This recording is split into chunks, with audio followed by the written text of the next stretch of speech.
marché.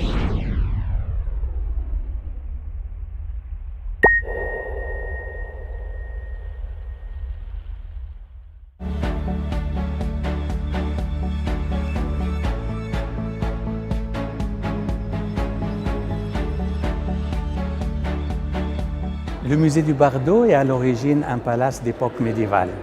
Ce n'est qu'à la fin du XIXe siècle qu'il fut reconverti en musée, précisément en l'année 1888. Ce musée a connu un projet de rénovation entre 2009 et 2012 et son espace a été doublé d'à peu près 9 à 10 000 m² à 23 000 m².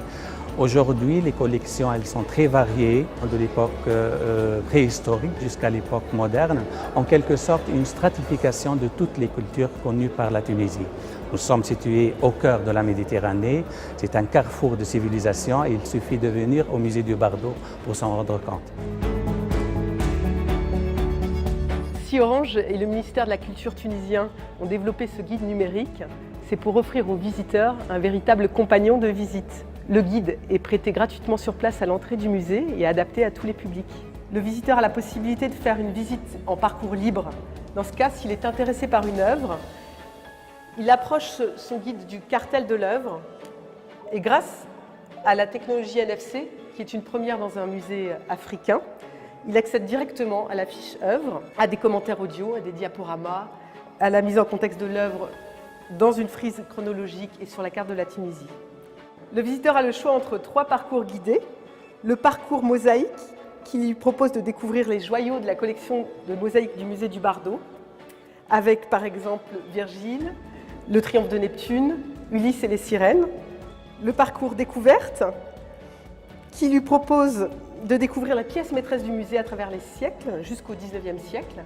Et le parcours junior, spécialement conçu pour les enfants, avec une rubrique jeu, qui inclut une chasse au trésor. Les enfants sont invités à retrouver des cartels de Diane chasseresse dans le musée et à répondre à 9 énigmes qui leur permettent de gagner la chasse au trésor. Il y a également un jeu des 5 erreurs et un jeu du taquin.